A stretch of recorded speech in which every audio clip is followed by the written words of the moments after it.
All right, welcome back, everyone. So we are going to talk, or today we have a few things to talk about. Uh, Chapter 9 is kind of wrapping up what we were talking about last time.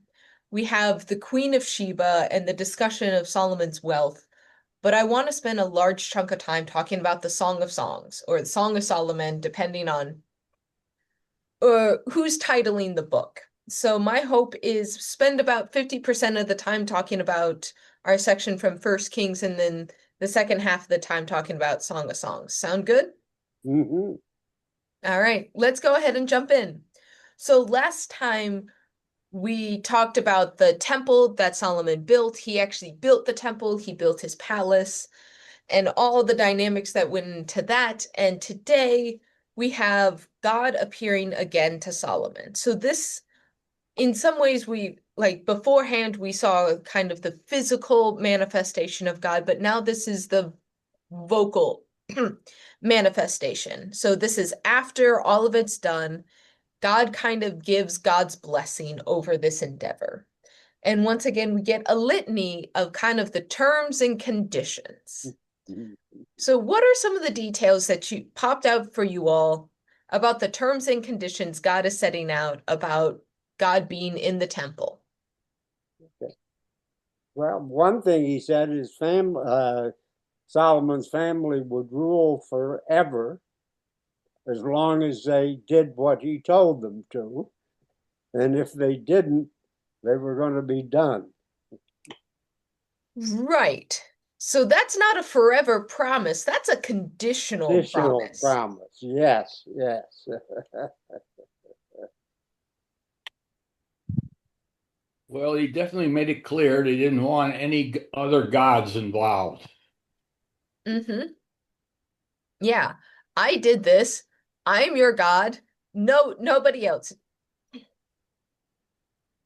One of the metaphors that will come up later in scripture, this is more in the prophets, specifically Hosea, which Hosea is a complicated and messy book, but the relationship is often compared to as like a husband and a wife, that God is the husband, Israel is the wife, and what God is asking for is fidelity. You need to be loyal to me and me alone. And this is where we can kind of see that, where the beginning of that metaphor, where God is saying, it's only going to be me, okay? All right? There was a part where they talked about God being everywhere, not just in the temple. I Mhm. thought is I thought I don't remember seeing that before. That God is everywhere.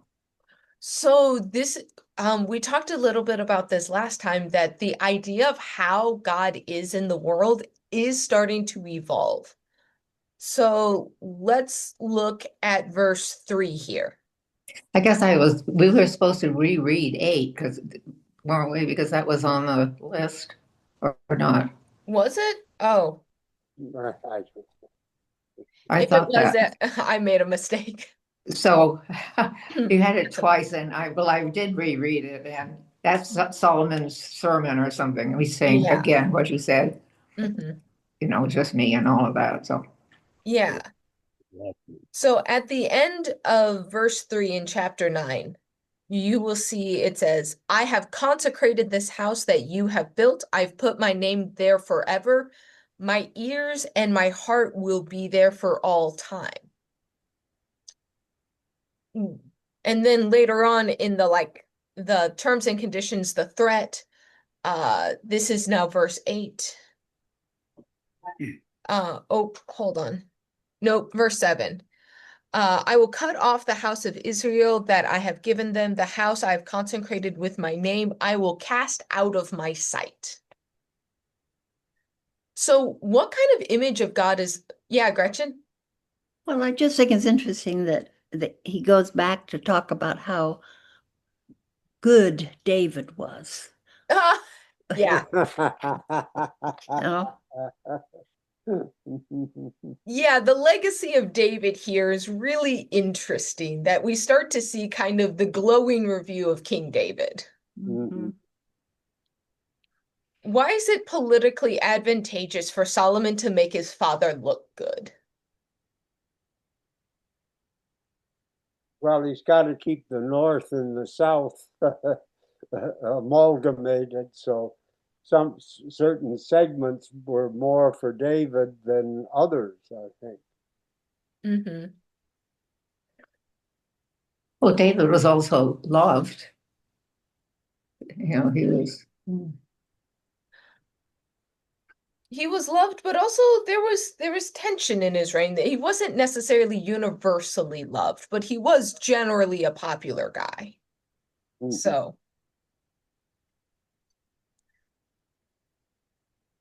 I think that this passage, a lot of this, from verse 6 through 9, there's a whole lot of looking back. And because indeed the people of Israel did turn away. And so that's kind of the reason that things went bad for them. mhm. So this is sort of like, if you do that, things will go bad. But they already know things went bad, so they put it in here. And Mhm. Yeah, the description of this house will become a taunt among people. That sounds like people who already can hear the taunts that were given to them. Mhm. You followed God, what has your God done? And that kind of ridicule.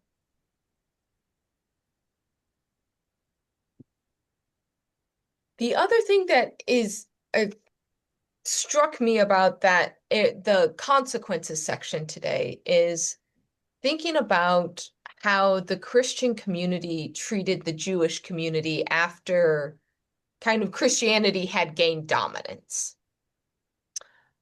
Because verses like this were often used against the Jewish community as like, oh, look, they turned away from God, they denied Jesus, so their house has become a heap of ruins. Well, the second temple's now also a heap of ruins. And God said that God would abandon the people. And so God had like that feeling that like God is with us, not with them, and allowing for hatred to fester between the two communities. Oh, And so some of these things are like, yes, they are written after a destruction of one temple, but it is interesting to think how they apply after the destruction of the second temple. and I guess how people through the ages have used it, as you're saying, against what they considered the people of Israel, how they used it against Jews throughout so-called Christendom. Right. Hmm. So that's food for thought. Any other thoughts on kind of this litany of the promises and the consequences God's laying out? We've heard a lot of this before. Mhm. this has been a theme for a long time. I mean, they always, if anything goes bad, and also the prophets later, they did the same thing. You did something bad, that's why bad things are happening. We don't know. Nobody really seems to think that anymore. Bad things happen. Bad things happen. So, Well, some people do. oh, they do. Okay. Well, I think it's, yeah, I unfortunately, I think it's pretty common. And in your heart of hearts, do you believe that sometimes? Well, you We must deserve be that. we must be doing a lot of bad things right now then. Yeah. I So, don't know. I mean, here's like a very silly example. And this is completely frivolous, but I had to talk myself down. I had to get a tooth filled the other day, and there's part of me that was so bummed. I take very good care of my teeth. My smile is very expensive. I've had a lot of orthodontics. And it felt like a moral failing to have a cavity. It's not. It's plain not. It is something that happens to the majority of humans, and yet I was so defeated. Mhm. And so it's one of those that there's still that, like, getting some of the cause and effect things. Like, we now have a greater understanding of science, that volcanoes exploding are not God's punishment. Hurricanes are not God's punishment. And yet there seems to be this little thing in the background where some things, it's like, I lived a good life. Why did I get cancer? Still comes up. Oh, well, but it isn't from, you're not being devoted enough to God. It causes cancer. That's I've never heard it. I'd I say, hear it more in the reverse, that people want to pray the cancer away and they feel yeah, like that's it's a different. failure if they don't. Praying cancer away is Yes. different. or that if you have cancer and you don't pray enough, it's your fault that you still have Right, cancer. right. Well, Which it's so your fault. damaging to our whole world. That Well, when I had a hysterectomy due to endometriosis, Matt came to see me and he said, "That's because you're a driven career woman." really, Was he serious, you think? I think so. I said, "Mac, that is not a very nice thing to say." Nope. you And see it wasn't that true, but it was it's floating around. It's Yeah. a kind of thing But that's since still Mac floating said around. it, you might as well have said, I mean, it's not the same thing that he could have said because I didn't worship God enough, but he didn't say that. I am sorry you had to deal with that. That's not an appropriate thing to say at all. Of course not. Oh my goodness. Max I'm said a pretty lot of things that weren't appropriate. I didn't take it seriously. I'm impressed, Sue, that you just said that's not a good thing. Don't say that. Most of us would have we would have bowed our head and said, "Oh, you're right." It was a psychoanalytic thing. Wow. But, with causation, people often do blame themselves when they get cancer. They do. Yeah. So this is one of the things that becomes interesting when we're tying it back together, when we look at the response to the Jewish community has with the first destruction of the temple versus the second destruction of the temple. The first destruction, they're like, "Oh, this one's on us. This is our bad. We went wrong. This is our fault. God abandoned us. Sorry, God, we're going to repent in exile, and then God's going to allow us back." The second time around, that impulse is not there. They were like, "We were doing the thing we should. There's these damn rebels over here that caused all the problem. It's their fault." There's not the self-blaming that happens the second time around. Okay. But the Christians still wanted to blame them, so they did. So there's a lot of complexity here. Anyways, let's keep ourselves moving here. There's a little section about King Solomon selling some cities in Galilee. Galilee is evidently a very old term for the northern region. And the notes are saying Solomon's probably selling these cities because he ran out of money. And so he needs to restock the treasury. So he kind of sold off some of the cities, even though the king is not exactly happy with the state they're in, but deal is done. So Solomon has replenished the treasures. But it shows how expensive this project was that he had to sell off territory. Yeah. But then afterwards, we get the other acts of Solomon. So this is probably a cut and paste out of the royal annals. So this is from another thing that it's like, oh yeah, we need to record all the other things that Solomon did. So they took it out of the royal documents and plopped it in here.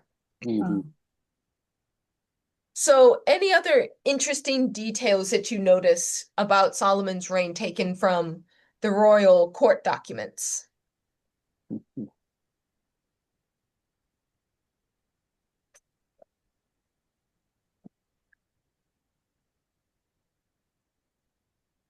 Well, as the Queen of Sheba. Hold on to the Queen of Sheba. We're not quite there yet. Okay. Before that. So it Oh, turns out Solomon had a lot of other building projects as well. Yeah. he has this discussion about whether or not the people that did his work were slaves, or whether, Mm-hmm. and he says, oh no, they were,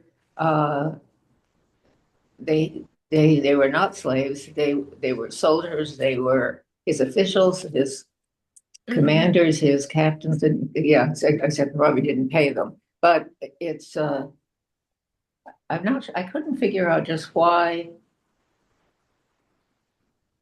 So he wanted more people to work for him, I guess. You have a good eye, Sue. This is a discrepancy between the few chapters we've been reading. Yeah. Before it said there was a rotating conscripted labor of all the people of Israel.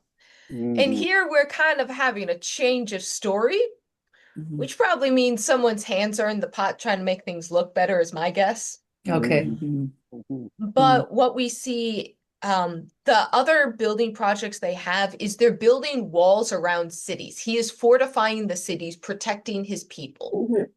This is in some ways like Michigan repairing the roads. This is for the benefit of everyone. We're going to protect our cities so if ever they are attacked, they are more fortified.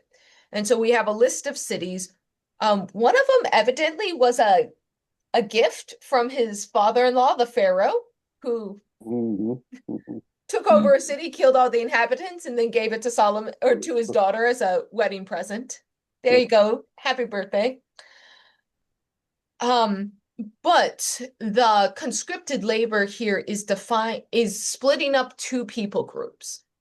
So there is one view of this region that says these are all Israelites, these are all Hebrew people, these are all the people of God. And here it's like, oh yeah, remember back in Judges, it said they killed everyone, but we saw in the next book that they didn't actually kill everyone and they didn't actually genocide everyone, and that the Hittites and the Perizzites and the Hivites and the Amorites, they're actually still there. So these water bearers. These are the indigenous people to the region, and they were never fully exterminated like they were told to. Deuteronomy said that you are to exterminate these people. They didn't. And so Solomon's solution to this is Solomon has no interest in genociding this group of people. Instead, he's going to make them slaves. Not servants, slaves. He's going to enslave them with no power, no authority, and that's going to be the forced labor. And then the Israelites, the people of God, not the Canaanite pagan indigenous people, but the monotheistic people who moved in, they are going to be the overseers. So middle management. So no. I didn't force Israelites into forced labor. I forced them into middle management of the indigenous people that we were supposed to kill. Look, we didn't actually kill them. So you can thank me that now we have extra labor. And they need it. So what do we think of this solution of Solomon's, that we need labor, so we're just going to enslave the indigenous people? Samuel warned them. They'd been told the king will take your people.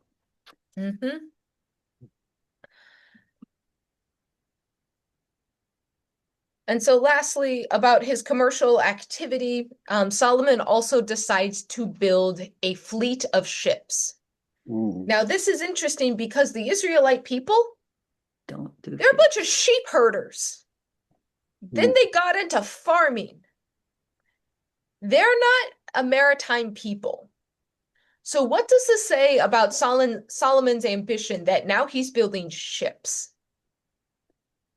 Ships are the way to get around the Mediterranean. Ships are the... And then to say he had to have a city or someplace to store all the ship. Yeah. He created storage cities. So we're going to have a bunch of chariots and horses, but we also need places to put it. Kind of reminds you of a New Testament parable, the rich man getting more and more. Mhm. Yes, it does. The other thing to note with Solomon's maritime ambitions, number one, it doesn't really actually go anywhere, but number two, the port that they're talking about is not for the Mediterranean, it's actually for the Red Sea. So it is aimed at more that space between Africa and the Arabian Peninsula. That's where he wants to trade. Oh, Mhm.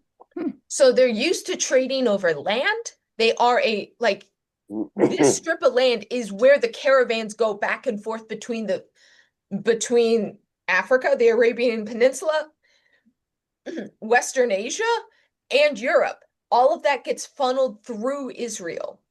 Mhm. But now he also wants to see if he can put ships out into the world. So with that, let me pull up a map because his ambitions somewhat come true. So we're about to talk about the Queen of Sheba. And the first question is, where is Sheba? oh, The okay. answer is, we don't actually know. This is a legend, which means the historicity of it is very questionable. There Oh, is no ancient Sheba that we have been able to find on a map. huh. Here's the evidence that we do have. So there is this region at the southwest position on the Arabian Peninsula. This is modern day Yemen. And this is on maps called Saba. So Saba, Saba. And so Saba, Sheba, it's thought that the mispronunciation is close enough that it could be Saba. And she came from down here at the very corner where Yemen is and traveled basically up the Arabian Peninsula. There's a good trade right there. The other idea is that she was a Cushite. I mean, this whole area is where the Cushites are, which is the Israel term for very dark-skinned people. If you're from the land of Cush, the implication is that you are like midnight black. That's just the general term. And there is a tradition that says the Queen of Sheba was from modern-day Ethiopia. Oh, Okay. And so that would be on the other side of the Arabian Peninsula, but in this same kind of area. Basically, where the Nile begins is kind of where the assumption is, which would mean she could like sail up the Nile and then cross over. So those are the two theories of the Queen of Sheba of where she is from. But there's other reasons to question whether or not she actually exists. Other than the reason that we don't know where Sheba is and it's not on a map, we have guesses. Is there any other reason why you all might question whether or not the Queen of Sheba is real?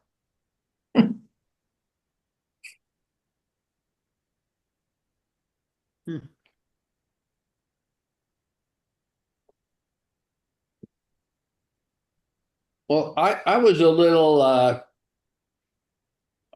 was questioning when she came and was so impressed with the palace, uh, and has been going on for years, that she could have not known about this. And then when she gets there, she says it's even better than what I thought. It's why I Uh-huh. wanted Yeah, it's not just that the people in this backwater nation thinks that this is great. Now you have a foreigner saying this is fantastic. Yeah. That's an endorsement. That's why Solomon wants this story being told. Look at this foreign dignitary that came in and told us how great everything is. Including me. Yeah. One of the reasons why there's a question of the historicity of this section is they don't give her a name. She is just the queen of an unknown Country. nation. In the same way that we have Pharaoh's daughter and we have Pharaoh, but Pharaoh isn't given a name. Which Pharaoh? Mhm. Pharaoh is a title. We have her only here by title.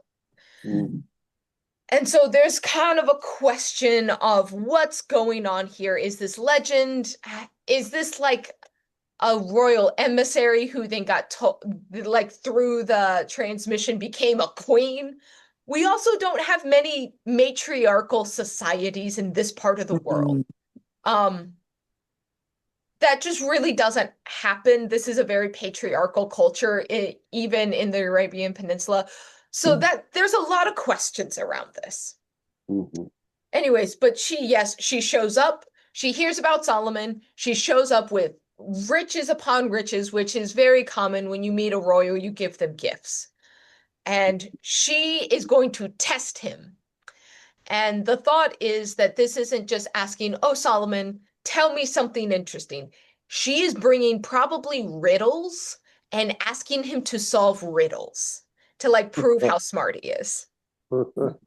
And so after she gives him all of his riddles, evidently he solves all of them and she is impressed. So what any other thoughts on this kind of battle of wits and foreign endorsement?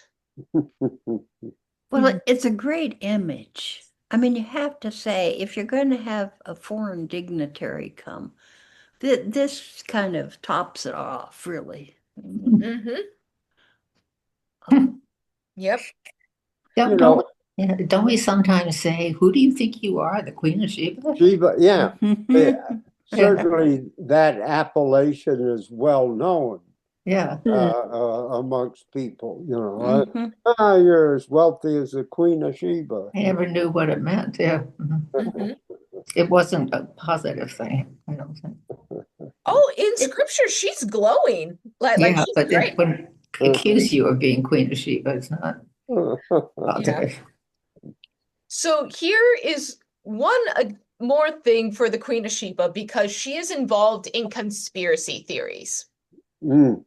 So this relates to the verse where it says that King Solomon gave her everything she desired. Like Solomon wanted to impress this queen. He wined and he dined her, and anything she asked for was hers. Yes, verse 13. So I have watched many a Discovery Channel documentary series. That was a staple in my household growing up. And there was many a documentary series about the location of the Ark of the Covenant. Yes. And the funny thing is, they would do all of these things. They would go through the history. They would look, and I mean, it's all cheesy. The thing is, every single one of them ended up in the same place in Ethiopia. So notably, Ethiopian Christians are very secretive. They do not allow outsiders into their places. They have extra books in their Bible. They don't let us read. They have their tradition on lockdown. And there is one place where they say they have the Ark of the Covenant, and no reporter can go inside to prove or disprove. And I swear that I've seen at least 4 of these, and they all ended the same tribe who has a location, and they won't allow anyone in. And what they say is, oh yes, Solomon did not deny the Queen of Sheba anything, including himself. And she fathered one of Solomon's sons. And then to make sure that he got back home to Ethiopia okay, he sent the Ark of the Covenant with his son with the Queen of Sheba. So that is the conspiracy theory around the Queen of Sheba, that it is the Ark of the Covenant has not actually been in Jerusalem since the Queen of Sheba took it home. And the thing is, if you remember from the description of how the sanctuary is set up, there were supposed to be 2 poles that you could see sticking out of the curtain. The thought is he created a stand so the poles would be there and the ark was gone. So, like I said, that's a conspiracy theory. It's probably not true. My guess is Babylon took it and melted it down. That is a much more logical answer than the Queen of Sheba absconded with the Ark of the Covenant. But I just wanted to let you all know that's out there in the world. At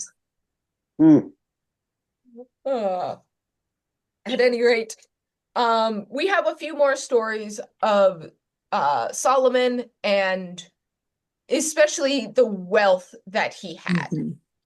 So any final thoughts about just the pure wealthiness of Solomon's reign? How, like, there was one time where it talked about how many talents of gold, and the notes down below said that's 75 pounds of gold that they're talking about.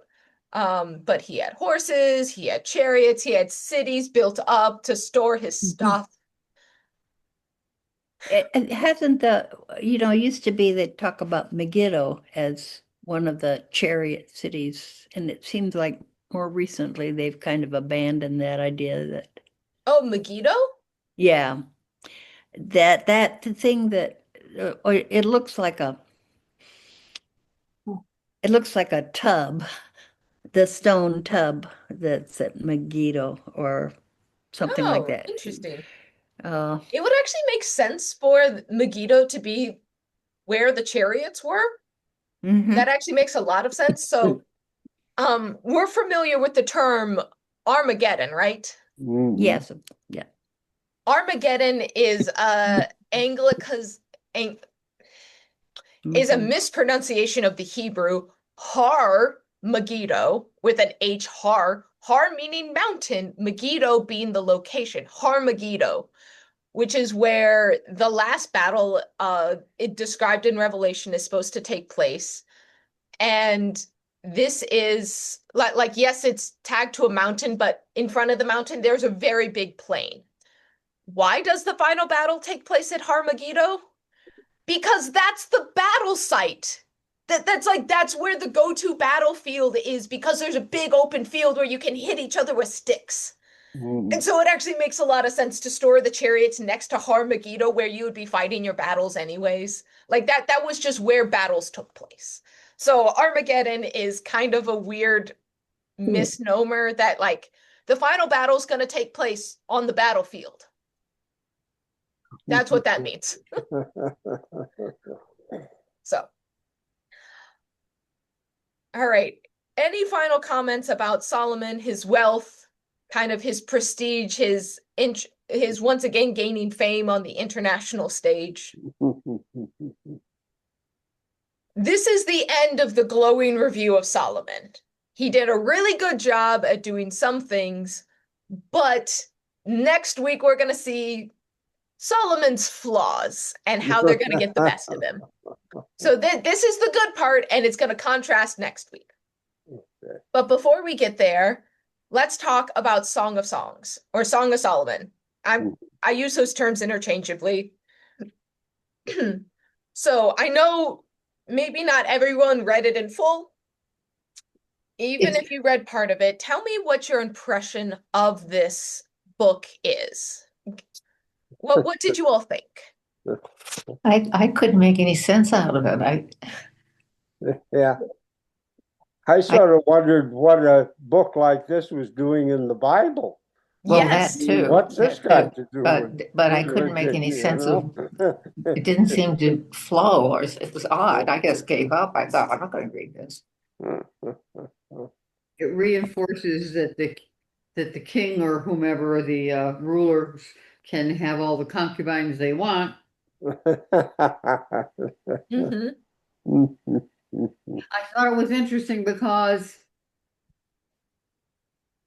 they were obviously devoted to each other. The woman 100%, but he would go off to the spices and the gardens, and he had all these other women that he would disappear sometimes. And it felt like it. Why did she get beaten when she went out in the yard?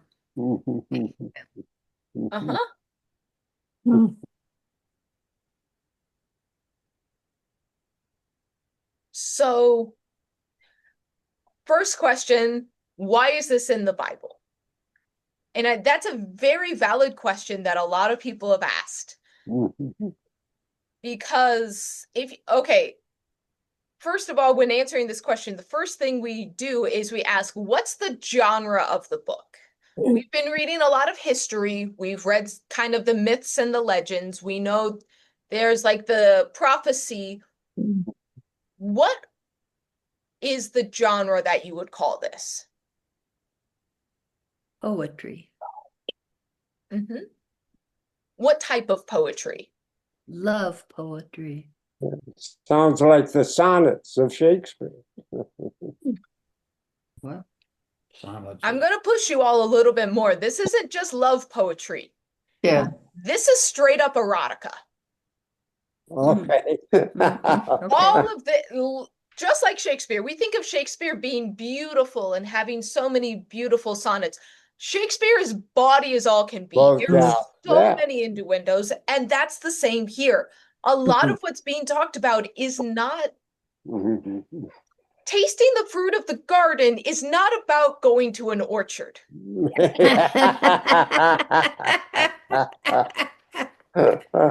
that's the most delicate way I can put it. This is so when they talk about reading the wisdom of Solomon, they say, okay, you have Proverbs for your young men. For your young men starting out in the world, trying to make a career, it says, choose a good wife. She doesn't have to be pretty. You want a capable wife. This is meant for after you're married. And this, in some ways, was kept closed. And it now kind of like thinking back, I'm like, we give third graders Bibles and this is in there? They don't do that in the Jewish community. They don't allow young men to read this because they know what this is. Wow. It's like when you were a teenager and you went to the library and looked up dirty words in the dictionary. Yeah. And so why is this in the Bible? Why do we have a literal book of erotica in the Bible? Because Solomon wrote it, or it's attributed to Solomon. Solomon probably did not write this. The author is actually probably a woman. This is one of the few books that once again, scholars look at and go, a man did not write this, especially since the feminine voice is so forward. We kind of get the groom's point of view, but we majority get the point of view of the bride.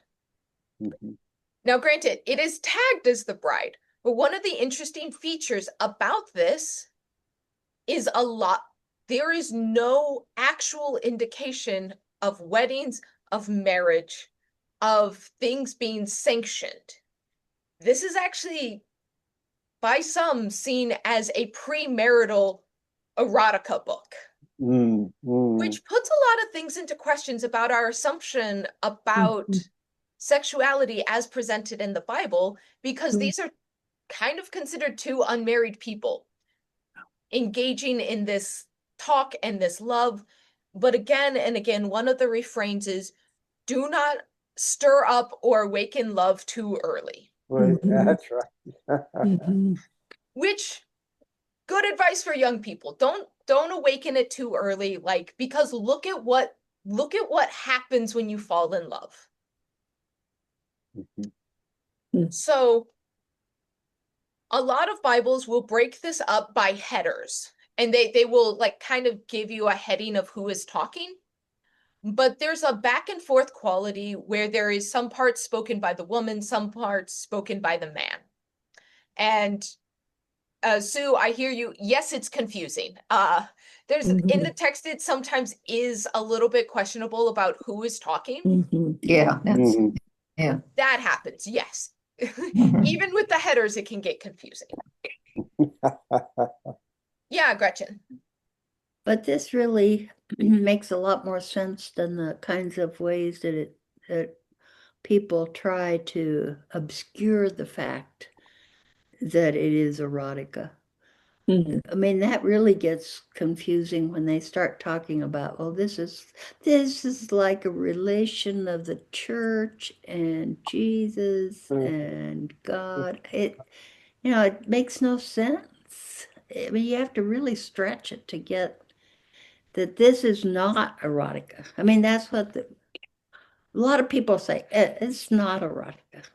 But the explanation for what it is pretty absurd. Yeah. That interpretation comes out about mostly in like the Middle Ages when monks were very uncomfortable with this book. And so if you go to Paul, Paul talks about the Jesus being the bridegroom and the church being the bride. And so they look back and they're like, hey, look, here's a metaphor about how Jesus loves us. And I will say, the other fascinating thing, I think there's something about human nature that does this. There is a lot of female writing talking about how Jesus loves them that fits in the same genre as this book. A lot of the nuns that locked themselves in convents, and they have a lot of spicy Jesus literature, and they say it's holy, and I'm like, I think something else is going on here. Wow.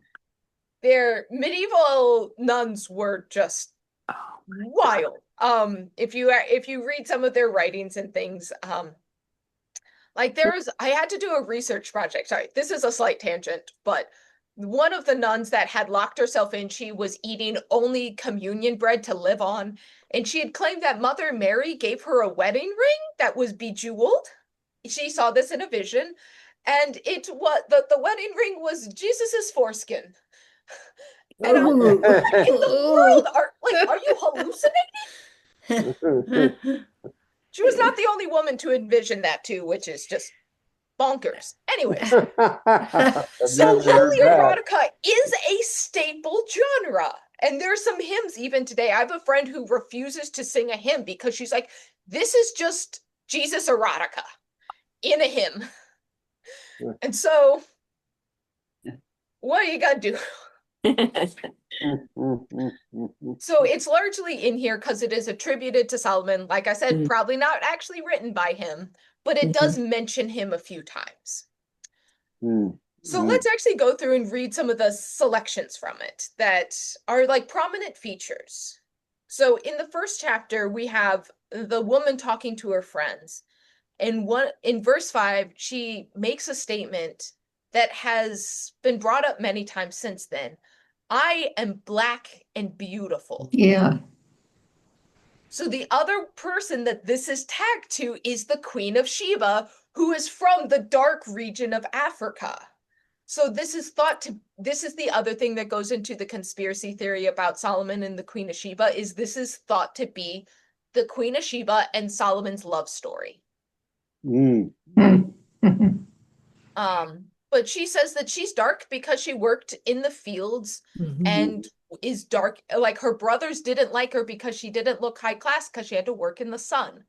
So we see some colorism happening here, but she still has this assertion like, I am beautiful, which has been empowering for women to be able to assert that in their own life.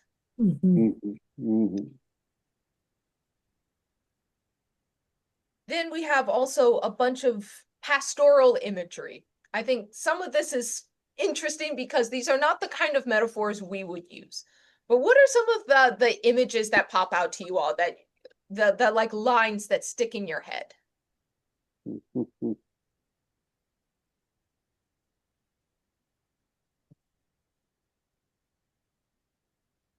Well, this is later on. It's like the neck is like it's Towers of David or something. I mean, I'm like, but that's on further. Oh no, yeah, we can jump around, but yeah, a long stately neck. Right.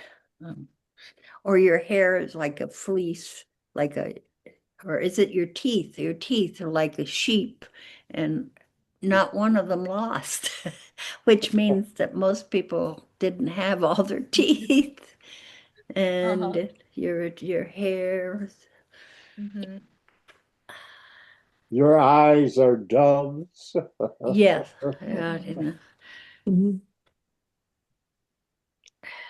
see here. What's this? Do you know that word?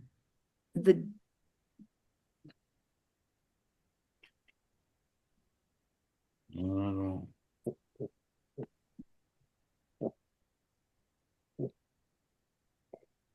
It's okay to ask that question. So there's a few moments of story pieces in this section where we have a lot of love poetry where they're describing each other. Gazelles are used a lot. But in chapter 3, we have the lover's dream where the first time around, she hears her lover calling, and she rises and she goes to find him. At first, she can't find him, but then she finds him and he holds them tight, and she takes him to her mother's house. House, yes. That's an interesting. What does that mean? What do you think it means? What do you take it as? Some of us would say that the last place we would go with our mother's house.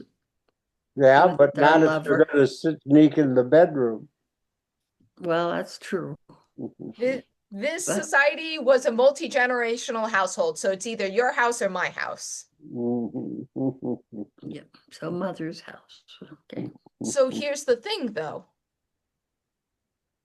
An unfamiliar territory. We're gonna go back to Genesis here for just a moment, the end of Genesis chapter 2. Therefore, a man leaves his father and his mother and clings to his wife, and they become one flesh. So the implication is he's going home with her, Oh. and they're becoming one flesh together. Hmm. So this is one of those more obvious ones, whether or not she's just bringing him home, or whether this is they are creating a home together. Up for debate here. But yeah, she's bringing him to her house. And is it before or after the wedding? There is no wedding mentioned, is what I will say. Once again, I told you there's not really wedding imagery in this book. So she's gonna bring him home for the night. The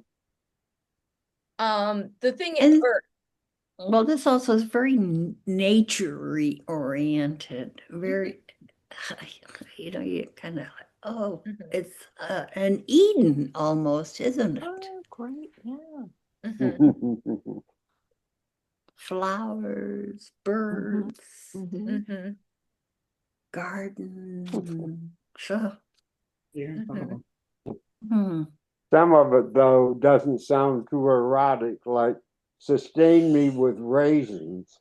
Yeah, Refresh me with apples. For I am faint with love. So, thinking about the ancient world, sugar was not as readily available. You couldn't just go to the store and get yourself some honey buns. Fruit was considered like the sweetest thing. And chocolate was still locked away on another continent. So these are the sweetest delicacies. So this is like the ancient equivalent of like feed me chocolate, my love. We just have a different association. Yeah. But in talking about your garden being in bloom, like yes, it's very naturey. Earlier in the book, we see that like winter has passed, the frost is gone, like awaken with me, spring is here. If we think about the stages of life, what is this implying about their love? That they are talking about, yes, lush green gardens, things being in bloom, fruits being available. Like, think through the metaphor. What's this kind of implying? It's so like young, in my opinion. And also this is very animal nature. The breeding season, spring. If you know the Celtic hymns about Jack in the Green, this is a very similar thing. This spring is for creation. So the winter's gone, time to get it on, honey. But it's also, I think, your observation of like young love is like this very much feels like teenagers. It's not the maturity of summer. It is not the harvest time. This is very young and indulgent. So there is other dreams that happen that are, as Joanne already pointed out, like this isn't all puppy love, like it isn't all good. The second dream is a bit violent. So there's the image of like the groom, the man knocking on the door saying, "Hello, like wake up, my love, I'm here." Like like throwing stones outside the window, like, "Come on, let me up." And her explanation I find fascinating. Like, should I put my clothes on again? Like, I've washed my feet. My feet are clean. Like, I don't want to get out of bed. Like, oh, you want me to get out of bed for you? I'm already cozy. I'm already tucked in.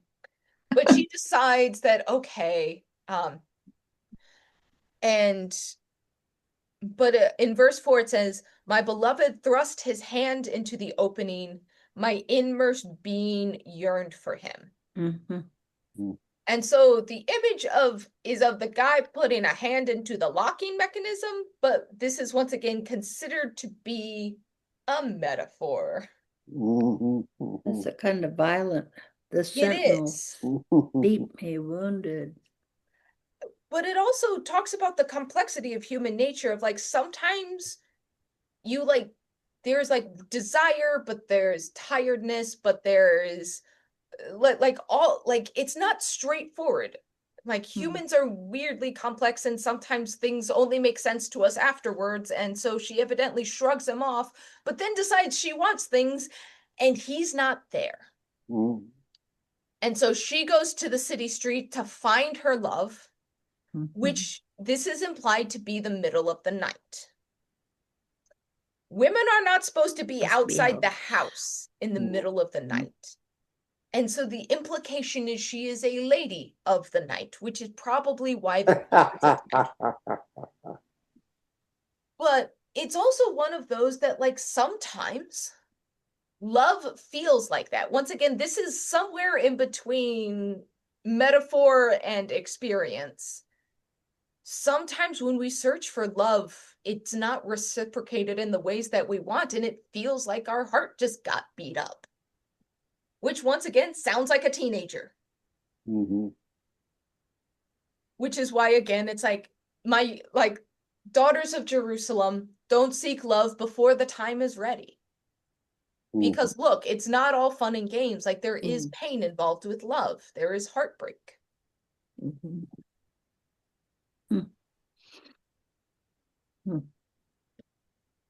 But from that point on, there's a lot of expressions of love, a lot more descriptions of beauty, a lot of various descriptions. One that just popped out at me: your belly is like a heap of wheat encircled in lilies, which kind of implies she's growing. It's not like you're like a stalk of wheat, you are a heap of wheat. We get some images of a group of young men coming to the lady, which I take it back. That is a little bit of like a bridal party coming to like take her home. We get a homecoming a little bit. So there's never a wedding described, but there is a little bit of imagery. So with all of that in mind, what is this book a little bit more understandable? What do we think? Does it still belong in the Bible? Do we like that we have a book of erotica in here? What do you all think?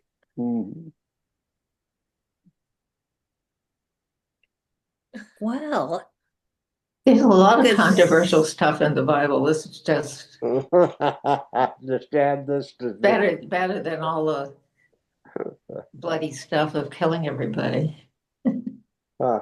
And then if you don't do it, you get in trouble with God. I mean, this is all about love. Yes, I thought of that earlier. This is sort of like the 60s opposite, the love peace, kind of image set against the war. In this case, it was the Vietnam War, but these are sort of two pictures of life Mhm. and humanity. Mhm. But in most of the other descriptions in the Bible, they are so meticulous, how many cubits it was from here to here, how many inches.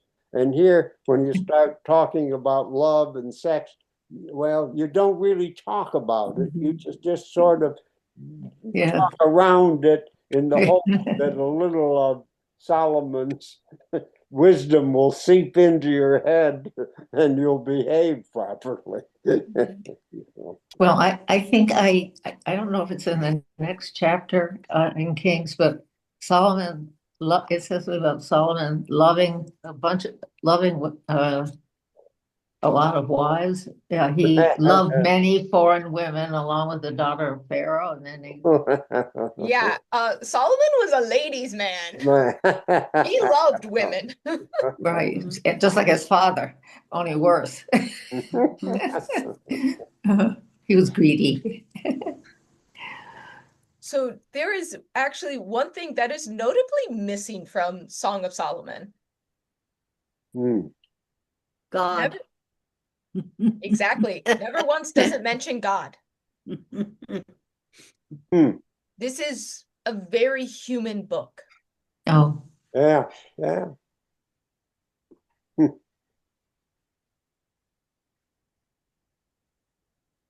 it doesn't say, "Thus saith the Lord," does it? No, there's no talk of faith. And that's why a lot of people wanted to make this an allegory about God and Jesus, is because God and Jesus don't, or I mean, of course, Jesus doesn't, but God doesn't appear in this book. Yeah. Chris, when you were in a more literal phase of your faith journey, what happened to this? Where was the Song of Solomon placed? It was not mentioned. Okay. So What is that? I will say that I was never completely a literalist. I like science way too much. My thing was, how do you blend the literal with the scientific? And so like one of my explanations is like, well, if the sun and moon weren't created, how do you know that a day was 24 hours? That just doesn't make sense. But this would just went invisible as like kind of like when we give third graders Bibles. I think we assume they're going to read the Jesus parts, they're not going to read Read this part, yeah. And so I kind of putting my head more with where people I know who were little literalists, there tends to be the tradition of like, yes, this is Solomon. So, or I'm the traditional understanding of King Solomon wrote this with the Queen of Sheba in mind. And it is considered a love story, yes, but a lot of people who are literalists don't like metaphor and poetry. Oh, because poetry doesn't work well with a literal understanding of the Bible. And so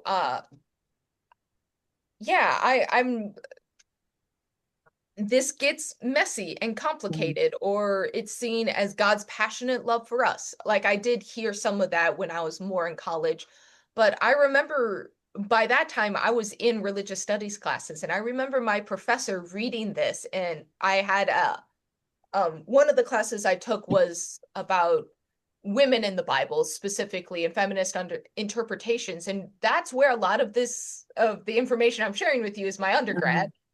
And I remember my professor reading this and literally coming to tears because of its beauty. That it was my heart went out to her because she was divorced, never remarried, and yet it spoke so deeply to her, to that love that she remembered from like 20 or 30 years ago. And there was like the ache of love just stayed with me, which is why I controversial take here, I like that it's not all puppy love, is because love is not simplistically good all the time. It's not just the good parts, but there is painful aspects of it. And that human element of it, and that our humanness is not denied in scripture, but this is almost like a celebration of our humanness and that aspect of it. I love that this is included.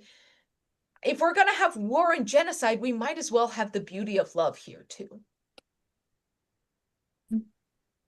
So that's my take on it. You do have to. I guess I just think people ignore it. I think literalists don't. Because a lot of people don't know, what do you do with erotic poetry in the middle of the Bible? People don't know. That's true. I mean, I will be honest, like I said, I love that this is in here. Ask me to preach on this. I don't know what I'm going to say from the pulpit about biblical erotica. Yeah. I remember Matt preached a series of sermons on the 7 deadly sins. Yes. And he announced in church, be sure to come next week because I'm going to talk about sex.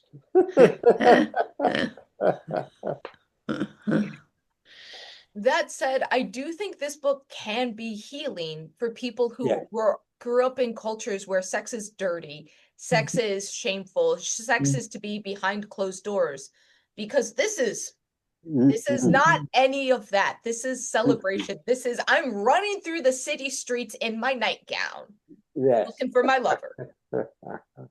So good stuff. Yeah. But you have to admit that some of these expressions, like his hair is like goats on a mountain. I mean, really, okay. Yeah, not